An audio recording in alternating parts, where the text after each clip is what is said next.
السلام علیکم۔ حیرت ہے بھائی، یہ چھوٹا سا کتابچہ پڑھنے کے بعد بھی کسی کے دماغ میں یہ چیز نہ آئے کہ گھمت پرستی، قبر پرستی کتنی بڑی لعنت ہے، کتنا بڑا شرک ہے۔ اور پھر کہنا کہ ڈاکٹر صاحب نے اس کو شرک نہیں کہا ہے، یہ جہالت کی انتہا ہے اور مذاق ہے ایمان عقیدے کے ساتھ۔ یہ چھوٹا سا کتابچہ پڑھو، ابھی میں نے دوبارہ اس کو دیکھا ہے، اس کے اندر تو ڈاکٹر صاحب نے پرخشے اڑا دیے ہیں اس قبر پرستی کے اور گنبدوں کے بنانے والوں کے، اور جنہوں نے یہ طریقے اختیار کیے، اور حدیثوں کے بھی حوالے دیے ڈاکٹر صاحب نے، قرآنی آیات کے بھی حوالے دیے ہیں۔ تو پھر بھی اگر کہیں دلیل نہیں ہے، دلیل دو جی، تو دلیل پھر تمہارے مرنے کے بعد ہی تمہیں دی جائے گی، جب زنجیروں کے اندر جکڑے ہوئے ہوں گے، گرز مارتے ہوئے تھوڑے لے کے جائیں گے نا، اس وقت آپ کو پتہ چلے گا۔ دیکھیے اس کے اندر پہلے تو وہ قبروں کو پکا کرنے، اس کے اوپر عرس اور میلے کرنے، کبے بنانے سے منع کیا گیا ہے۔ اور پھر جو نبی علیہ السلام نے علی رضی کو بھیجا کہ جس قبر نے سر اٹھایا اس کو نیچے کرو، جس طرح بتوں کو توڑا جاتا ہے اس طرح ان مزاروں کو توڑا گیا تھا۔ تو بلکہ یہ جو عبد الوہاب نجدی کی بھی تحریک اٹھی ہے، اس میں سارے مزاروں کو اسی طرح توڑا گیا جس طرح بتوں کو توڑا جاتا ہے۔ لیکن یہاں جب گنبد خضرا کی باری آئی تو اصل میں وہ عقیدت کی وجہ سے، حالانکہ نبی علیہ السلام کی حدیث کے اوپر عمل ہونا چاہیے تھا۔ آج کس میں ہمت ہے نبی علیہ السلام کی حدیث کے اوپر عمل کرے کہ قبریں کچی ہونی چاہیے، ان کے اوپر عمارت نہیں ہونی چاہیے، کوئی گنبد اور قبہ نہیں ہونا چاہیے، اس کے اوپر کون عمل کر سکتا ہے؟ بس نبی علیہ السلام کی بات ایک طرف اور دنیا کی مزاج ایک طرف، تو یہ معاملہ ہے میرے پیارے بھائیوں۔ تو یہ دیکھیں ہیڈنگ باندھے ڈاکٹر صاحب نے، اونچی قبر برابر کر دی جائے، قبریں زمین کے برابر ہوں، قبروں کو پختہ نہ بنایا جائے۔ پھر اس کے بعد گنبد خضرا کی تاریخ، کیونکہ اس میں یہ بات آئی ہے کہ یہ سوال اٹھتا ہے، کہتے ہیں اتنی ساری حدیثیں، یعنی گنبدوں اور قبروں اور پکی قبروں اور ان کے خلاف جب اتنی چیزیں آ گئی ہیں تو ظاہری بات ہے سوال تو ذہن میں اٹھے گا۔ اس لیے ڈاکٹر صاحب نے اس انداز سے چیز لائیں کہ یہ حدیث سننے کے بعد بعض ذہنوں میں یہ سوال اٹھتا ہے کہ اگر اس حدیث کا یہی منشا ہے تو خود قبر نبی پر یہ گنبد خضرا کیسے وجود میں آیا؟ تو اس کا جواب یہ ہے، اب دیکھیے ڈاکٹر صاحب اس بات کا جواب دے رہے ہیں، یہاں کوئی یہ سوال نہیں کہ یہ گنبد شرک ہے، یہ بات نہیں، وہ تو کفر شرک ثابت ہو چکا ہے۔ اب یہ سوال جو اٹھتا ہے دماغ کے اندر کہ اگر یہ قبر پرستی، یہ گنبد پرستی، یہ دین اسلام نہیں ہے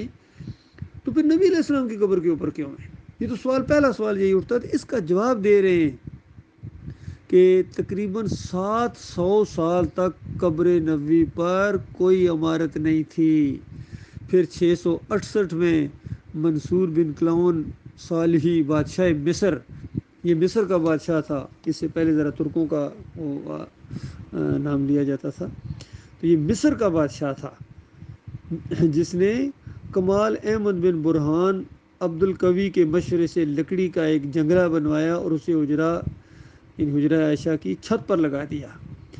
اور اس کا نام قبہ رزاق پڑ گیا۔ اس وقت کے علماء ہر چند کے اس صاحب اقتدار کو نہ روک سکے، مگر انہوں نے اس کام کو بہت برا سمجھا، اور جب یہ مشورہ دینے والا کمال احمد معزول کیا گیا تو لوگوں نے اس کی معزولی کو اللہ کی طرف سے اس کے اس فعل کی پاداش شمار کیا، یعنی اس نے ایک غلط بنیاد رکھی تھی اور نبی علیہ السلام کی حدیث کی مخالفت کی تھی اس نے، تو اس کو گویا اس کو سزا ملی۔ پھر الملک الناصر حسن بن محمد کلاؤن نے، اور اس کے بعد 765 ہجری میں الملک الاشرف الشعبان بن حسین بن محمد، یہ نام لکھے مختلف، اس میں تعمیری اضافے کی، یعنی آگے بڑھتے گئے، کسی نے پیچھے سٹیپ نہیں اٹھایا ہے۔ جس طرح میلاد جو کرائی جاتی ہے، اس میں دیکھیے کس بادشاہ نے شروع کی تھی اور آہستہ آہستہ اس میں آگے بڑھتے گئے، اور آج معاملہ کہاں تک پہنچ گیا ہے۔ تو شروع میں اس طریقے سے معاملہ نہیں ہوتا ہے، لیکن بعد میں جا کے معاملہ کہاں سے کہاں چلا جاتا ہے۔ تو اب اس کو اس دور میں کہنا کہ میں شرک نہیں کہہ سکتا ہوں، تو یہ جرم کے اوپر ایک جرم ہے۔ تو اس میں یہ اضافے ہوتے رہے، اور اس کے بعد یہ موجودہ تعمیر عمل میں آئی۔ یہ حوالہ دیا ہے ڈاکٹر صاحب رحمۃ اللہ علیہ نے، وفا الوفا السمیور جی، پتہ نہیں یہ نام ذرا مٹا ہوا ہے یہاں سے کتاب سے، جلد جو ہے اس کا صفحہ بھی آگے دیا ہوا ہے 434-35 سے لے کے آگے تک۔ تو مناسب ہے کہ اس کے سلسلہ میں فقہا کا بھی مسلک نقل کر دیا جائے، یعنی سارا قبر پرستی اور گنبد پرستی کا ہی رد ہو رہا ہے، اور یہ ساری نیچے وہ ان کے فتوے لائے گئے ہیں شامی کے، اور پھر قبروں پر جانے کی جو اجازت دی گئی وہ کس لیے دی گئی اور پھر منع کر دیا گیا، یہ سارے اس میں لائے ہیں۔ السلام علیکم یا اہل القبور کا معاملہ بیچ میں لایا، یعنی جو قبروں کو اندر مردے ہیں ان کو جو سلام کیا جاتا ہے تو وہ بھی بتایا گیا کہ یہ ان کے لیے دعا ہے، اس وجہ سے نہیں سلام کیا جاتا کہ یہ وہ سنتے ہیں۔ اور پھر تعویلات اور معذرتیں، تعویلات کرتے ہیں نا، مانتے نہیں ہیں۔ اس دور کے مولوی بھی نہیں مانتے تھے ڈاکٹر صاحب کے دور کے، اور آج بھی مولوی گنبد کے دفاع میں کھڑے ہو گئے ہیں، تو یہ بھی تعویلات اور معذرتیں کرتے ہیں کہ جب ان کو سمجھایا جاتا ہے کہ جس کو تم ولی سمجھتے ہو اس کی قبر کے پاس پہنچ کر اس قدر خوف زدہ اور بدحواس کیوں ہو جاتے ہو؟ بتائیے، قبر کے فساد اگر تم بدحواس ہو جاتے ہو تو تمہارے شرک، تمہارے دماغ کے اندر یہ کفر ہے نا۔ کبھی قبر کے پاس جھکے جا رہے ہو، یہ کہتے ہیں جھکنا کہاں سے شرک ہو گیا، یہ سجدہ تعظیمی والے۔ اور کبھی قبر کو ہاتھ لگا کر اس کی خاک بدن پر ملتے ہو، کبھی اس کا طواف کرتے ہو، کبھی ہاتھ باندھے اس کے پاس اپنی بپتائیں بیان کر رہے ہوتے ہو، کبھی صاحب قبر کی دعائی دیتے ہو، کبھی نظر و نیاز اور چڑھاوے پر اتراتے ہو، کبھی منتے مانتے ہو، اولاد ہو جائے تو یہ نظر کروں گا، بیماری چلی جائے تو یہ خدمت بجا لاؤں گا، واپس ہونے لگتے ہو تو الٹے پاؤں چلتے ہو، قبر کی طرف پیٹھ نہ ہونے پائے، قبر کے قریب یا دور جہاں سے بھی گزر ہو قبر کا رخ کر کے سلام کرتے ہو، اس میں برکت تو جانتے ہو، اور ایسا نہ کرنے پر سخت مشکل میں پڑ جانے کا دھڑکا تمہیں لگا رہتا ہے۔ اولاد ہو تو نالہا دلا کر لاتے ہو اور فرش پر ڈال دیتے ہو، دلہا کو نکاح کے واسطے لیے جا رہے ہوتے ہو تو پہلے قبر پر حاضری دیتے ہو۔ اللہ کے بندو غور کرو، کوئی شرک کا ایک اینگل ہے جس کو ڈاکٹر صاحب نے چھوڑا ہو؟ یہ سب کچھ ہماری اس امت کے اندر ہوتا ہے، مسلمانوں کے اندر ہوتا ہے، اور یہ گنبدوں کے سامنے ہوتا ہے۔ تو بتاؤ اب بھی اگر آپ کہو کہ گنبد وہ شرک نہ کہا جائے، اس کو پھر عین ایمان کہا جائے، آخر یہ سب کچھ کیوں کرتے ہو؟ کیا یہ غیر اللہ کی پرستش اور پوجا نہیں ہے؟ کہتے ہیں ڈاکٹر صاحب نے پرستش اور پوجا نہیں کہا ہے، اس کو شرک نہیں کہا ہے، یہ غیر اللہ کی پرستش ہے، پوجا ہے۔ تو غیر اللہ کی پرستش پوجا کیا ہوتی ہے؟ شرک ہوتا ہے نا۔ اور کیا کسی ایک ولی اللہ نے بھی اس بات کا حکم دیا ہے؟ ولی اللہ تو نمازیں پڑھنے والے، روزے رکھنے والے، اللہ سے ڈرنے والے اور اللہ کو پکارنے والے ہوتے ہیں۔ وہ یہ بات کیسے پسند کرتے ہیں کہ تم یہ کام کرنے کی بجائے ان کو پکارو، ان سے مانگو،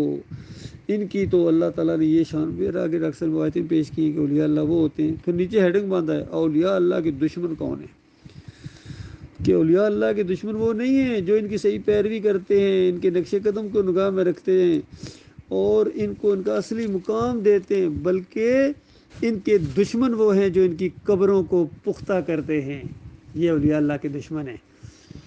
یعنی قبروں کو پختہ کرنا، ان پر کبے بنا کر، اور سنو ذرا، ان پر کبے گنبد بنا کر جو کرتے ہیں نا، یہ اولیاء اللہ کے دشمن ہیں، اور جو اولیاء اللہ کے دشمن ہیں وہ اللہ کے دشمن ہیں۔ تو اللہ کے دشمن ان کو کہا گیا ہے، کہتے ہیں شرک نہیں کہا ہے۔ میلے اور بھجن اور قوالیاں شروع کر دیتے ہیں، مشکل میں ان کو پکارتے ہیں اور ان کی نظر و نیاز کر کے ان کو اللہ کے ساتھ شریک ٹھہراتے ہیں، ان کو اللہ کے ساتھ شریک ٹھہراتے ہیں، کہتے ہیں شرک نہیں کہا ہے۔ گنبد کو آج پوری طرح بیت اللہ کے مقابلے میں کھڑا کیا گیا ہے، جے نماز کے اوپر، مسجدوں کے اندر، اور اس کے بعد قرآن کے اوپر اندازہ مجھے ابھی تک یاد ہے، تاج کمپنی کے قرآن مجید کے اوپر ایک دفعہ گنبد،